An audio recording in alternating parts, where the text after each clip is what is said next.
Cyber నేరాల పట్ల ప్రజలు అవగాహన పెంపొందించుకొని అప్రమత్తతో పోలీసులకు సహకరించాలని జిల్లా ఎస్పీ ఆకాంక్ష యాదవ్ పిలుపునిచ్చారు. యాదాద్రి భువనగిరి జిల్లా భువనగిరి పట్టణంలోని సుమంగళి ఫంక్షన్ హాల్లో బుధవారం సైబర్ సేఫ్టీ డిజిటల్ అవేర్నెస్ ప్రోగ్రాంను జిల్లా పోలీసులు పెద్ద ఎత్తున నిర్వహించారు.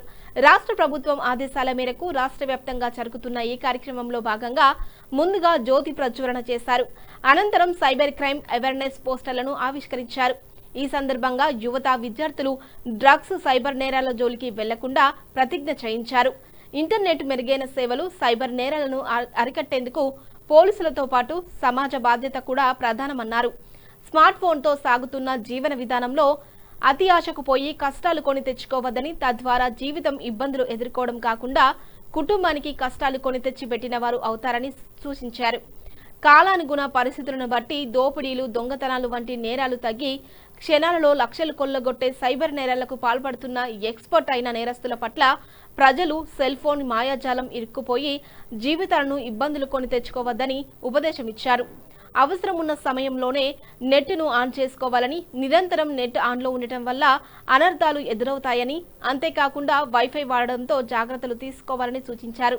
ఈ కార్యక్రమంలో మున్సిపల్ చైర్పర్సన్ తంగెళ్లపల్లి శ్రీవాణి రవికుమార్, గ్రంథాలయ సంస్థ చైర్మన్ అవేస్ చిస్తీ, అదన ఎస్పీ లక్ష్మీనారాయణ, డీఎస్పీలు B Ravinder, Srinivasa Naidu, cyber crime professional Sampath, పట్టణ సీఏ రమేష్ తదితరులు పాల్గొన్నారు. Sandeep Mudalgar, cyber security and forensic expert. Particularly వాళ్ళ భువనగిరిలో ఈ జరిగినటువంటి అవేర్నెస్ ప్రోగ్రామ్ ఏదైతే ఉందో మనము మెయిన్గా ఏంటంటే ఫోకస్ చేసింది అన్ని కొత్త ఏదైతే క్రైమ్స్ జరుగుతున్నాయో, ట్రేడింగ్ ఇన్వెస్ట్మెంట్స్ ఉండొచ్చు, డిజిటల్ అరెస్ట్ ఉండొచ్చు, లోన్ యాప్స్ ఉండొచ్చు, హనీ ట్రాప్స్ ఉండొచ్చు, అదేవిధంగా ఫైనాన్షియల్ ఫ్రాడ్స్ ఉండొచ్చు. అసలు ఏ విధంగా జరుగుతున్నాయి, అసలు ఈ లింకులు ఎలా క్రియేట్ చేస్తున్నారు, ఇలాంటి లింకులు మనం పంపించిన తర్వాత మనం ఒకవేళ క్లిక్ చేస్తే మన డేటా ఎలా వెళ్తుంది, ఏ విధంగా మన ఫోన్ హ్యాక్ అవకాశాలు ఉన్నాయి, ఈ డేటాను ఎలా మిస్యూజ్ చేస్తున్నారు, అండ్ ఎక్కడెక్కడ ఈ డేటాని ఉపయోగిస్తున్నారు, అండ్ ఏ విధంగా మనం బ్లాక్మెయిల్ చేయడానికి డేటాను వాడుకోవడం జరుగుతుంది, ఇవన్నిటి మీద మనము లైవ్గా డెమోన్స్ట్రేషన్ చూపించడం జరిగింది. కొన్ని స్టూడెంట్స్ మీద డెమోలు చూపించాము. కొంతమంది వాలంటీర్స్ ఫోన్ నెంబర్లు తీసుకొని వాళ్ళ డేటా తీయడము, ఒక ఫోన్ నెంబర్ మనం అపరిచితులతోటి సోషల్ మీడియాలో షేర్ చేసినప్పుడు ఆ ఫోన్ నెంబర్ ద్వారా ఎలాంటి డేటా తీయగలుగుతారు వాళ్ళు, మన పేర్లు ఉండొచ్చు, మన ఈమెయిల్ ఐడీలు ఉండొచ్చు, దాంతోపాటు మన బ్యాంక్ అకౌంట్స్ ఉండొచ్చు, అండ్ మన లొకేషన్స్ కానీ, అండ్ మన ఎక్కడెక్కడ మూవ్మెంట్ అయినటువంటి ఇన్ఫర్మేషన్స్ కానీ ప్రతిదీ కూడా ఈ లైవ్గా చూపించడం జరిగింది. అండ్ దాంతోపాటు ముఖ్యంగా ఫోన్ని ఎలా కాపాడుకోవాలా, ఎలాంటి జాగ్రత్తలు మనం తీసుకోవాలా, నెట్వర్క్ని ఏ విధంగా మనం వాడుకోవాలా, డేటింగ్ అప్లికేషన్స్ కానీ, ప్రొనోగ్రఫీ అప్లికేషన్స్ కానీ, అలాంటి వెబ్సైట్స్ విజిట్ చేసినప్పుడు మన ఫోన్కి ఏ విధంగా హాని జరిగే అవకాశాలు ఉన్నాయి, ఎలా మనం స్కాన్ చేసుకోవాల్సి వస్తుంది, ఎలా అనాలిసిస్ చేయాలా, కొన్ని ప్రికాషన్ తీసుకునేటువంటి అప్లికేషన్స్ ఈ ప్లే స్టోర్ నుంచి ఎలా ఇన్స్టాల్ చేసుకొని మనం కాపాడుకోవాలనేది ముఖ్యంగా మనం కవర్ చేయడం జరిగింది. దాంతోపాటు కాకుండా స్టూడెంట్స్కి మెయిన్ మోటివేట్ చేయడం జరిగింది. ఎలా మీరు సైబర్ వారియర్స్ అవ్వచ్చు, మాలాగా ఎలా మీరు పోలీస్ డిపార్ట్మెంట్ వర్క్ చేయాలనుకున్నా కూడా ఎలా మన సపోర్ట్ అనేది పోలీస్ డిపార్ట్మెంట్కి చాలా ముఖ్యము. ఆ విధంగా కూడా కెరియర్ గైడెన్స్ అనేది కూడా ఇవ్వడం జరిగింది. సో అన్ని విధాలుగా పోలీస్ డిపార్ట్మెంట్లో ఇప్పుడు మన రిక్వైర్మెంట్ ఉంది కాబట్టి దాని తగ్గట్టుగా మనము ఈ అవేర్నెస్ ప్రోగ్రామ్స్ అనేది కెరియర్ బిల్డ్తో పాటు కవర్ చేయడం జరిగింది. Thank you very much. ఇలాంటివి ఎన్నో ప్రోగ్రామ్లు జరుగుతుంటాయి. మనకు రూరల్ అని కాదండి, అర్బన్ అని కాదండి, చాలా ప్లేసెస్లో కూడా మాలాంటి ఎక్స్పర్ట్స్ చాలామంది ఉన్నారు. నేను ఒక్కతను కాదు, అన్ని విధాలుగా మనకి గవర్నమెంట్ ఇలా మమ్మల్ని పిలిపించుకొని అన్ని డిస్ట్రిక్ట్స్లలో కూడా కాకుండా విలేజెస్లో కూడా, టౌన్స్లలో కూడా చేస్తున్నారు వీళ్ళు ప్రోగ్రామ్స్. కాకపోతే ఏంటంటే విలేజెస్లో ఎక్కువ ఎఫెక్టివ్ ఉండదు, బికాజ్ వాళ్ళు అసలు అర్థం చేసుకోలేరు.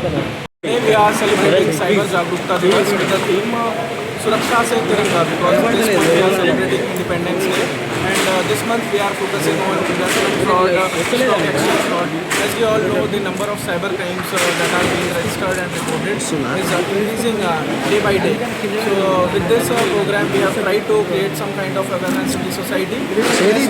For cyber crime, the best strategy is to prevent cybercrime, because the detection and recovery in cybercrime becomes a very difficult nature of the crime.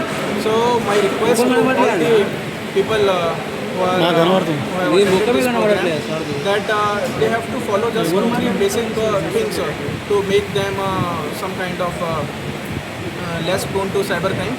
First, never share your OTP, bank PIN, password, private financial detail with anyone over phone call. Secondly, do not click on any unknown link. Third, if there is anyone who is calling you and offering you any job or any kind of multiple fold return over phone, you have to immediately report it to 193011. cybercrime helpline, or you can approach the nearest police station.